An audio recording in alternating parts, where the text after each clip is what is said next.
Hello dear friends, welcome to my YouTube channel Asad International Academy. In 2021, today I am here to explain that how to find one-sided confidence interval. That lecture covers two steps. In first step, I will discuss that how to find one-sided confidence interval for maximum mean, which is the starting part of the lecture, and in second step, which is the end part of this lecture, in which I will find out that how to find one-sided confidence interval for minimum mean. So second step and first step, both steps are very helpful and beneficial to you, and must watch this lecture from starting to end. So without wasting any time, let's start the lecture. So in first step, I will find out here one-sided confidence interval for maximum mean. So read the problem here. I had a sample of 65 balls. So here simply, so n is given here, which is sample is 65. Very simply, next step. From my shipment had a mean diameter of 0.51. So here simply x bar is given here 0.51. That's clear. Second step. Next step here, and a standard deviation of 0.16. So simply, that is the important point. I'm telling you that standard deviation. That standard deviation will be maybe sigma. That may be s, which is biased, and that may be small s. You can say that s is used for biased data, and s used for unbiased data. So that's standard deviation, very important point. Don't skip that. In here, that standard deviation will be sigma s or s. That's very simple. So must remember that s we use for if sample size is greater than equal to 30, which I have already discussed in my last lectures. And in sample size, if less than 30, we will use here that's s5. So here sample size is 65. Sample size is 65, which is greater than equal to 30, which is greater than 30. So that will be second step. So here s is given standard deviation capital S, which is bias, is given here 0.16. So I hope that you gained a lot of point about that. It's very simple step. Next, moving here. So here we have to construct our 99% confidence interval for maximum mean. So you already know that one-sided confidence interval for maximum mean is very simple. I write the formula here. 99%. You can write here 99% confidence interval. 99% confidence interval for maximum mean. One-sided maximum mean. Very simply is here. You can write here mu is equal to simply x bar plus, just will be plus, then not plus minus, because there is the maximum mean. So write here just plus sign. That's clear. Second step will be here z alpha. I will put here z alpha, but must remember that in two-sided, we must remember that in two-sided we use here z alpha by 2. But that will be no use here because that is a one-sided. Because that is a one-sided confidence interval. So I will use here z alpha. That's clear. Next step will be s, which is capital S divided by square root of 5. So here s is already given and n is given here 65, and just x bar is given here 0.51. So you have to calculate just here z alpha. You can simply calculate. So follow the steps I am discussing to calculate the z alpha. Very simple. Put 1 minus alpha, which is the level of confidence, is equal to 99%, which will be 0.99. 99 will be 100. What here 1, that will be plus, will be here minus 0.99 is equal to minus alpha will be here plus alpha. So now I am calculating here 1 minus 0.99. We get the value here 0.01. So here alpha is given here 0.01.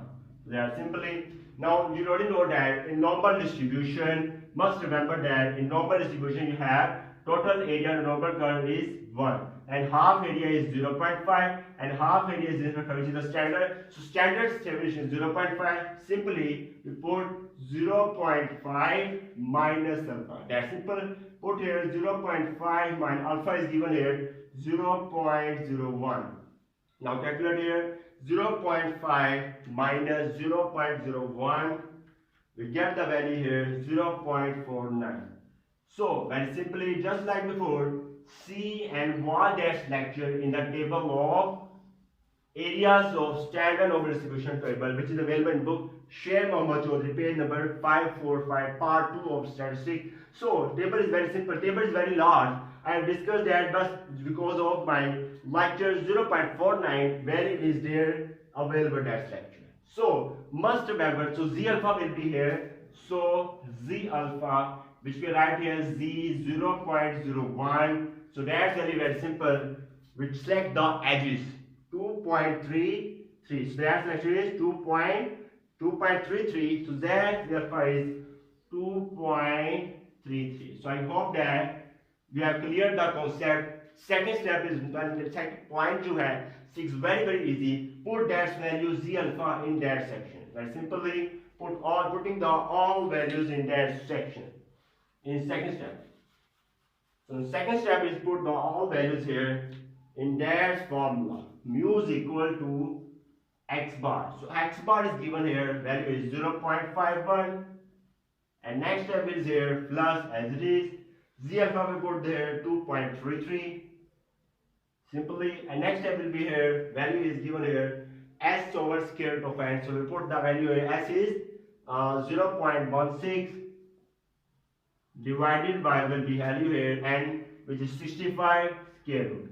You can easily calculate this values. You can write the value. Calculating the value 0.51 plus this, and simply we calculate the value 0.51 plus multiply by 2.33 multiply by 0.16 divided by square root of value will be here 65.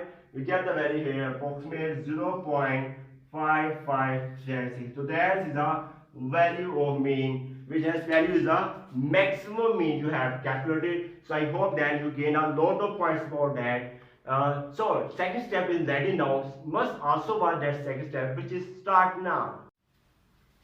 Hello, welcome back. Now we're discussing here how to find one-sided confidence interval for minimum mean. So read the problem here. So problem is given here. The light in hours of a 75 watt light bulbs is known to be approximately normally distributed with standard deviation. So here standard deviation is given here, sigma is equal to 25. That's clear. Second step. And here another sample of 25 bulbs. So here simply n is 20. Very easy problem that's for minimum mean. That's simply. And next step is here has a mean life of x bar. So x bar is given here 1014. That's clear. Now you have to calculate the 95% confidence interval for one-sided minimum mean. Very simply, you already know that 95% confidence interval for minimum mean.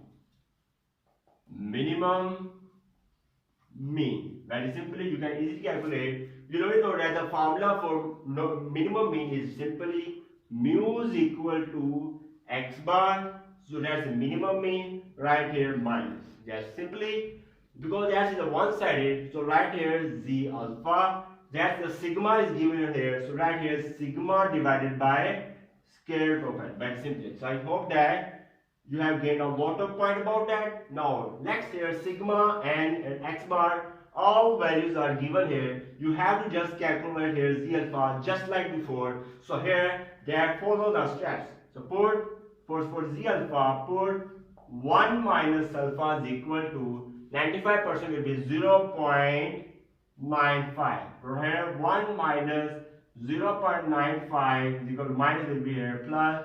So calculating the value here now 1 minus 0.95, we get the value here 0.05. So alpha is given here 0.05. So now already know that standard value is 0.5 of normal distribution minus alpha. So we will have 0.5 minus alpha is given here 0.05. So calculating value 0.5 minus 0.05.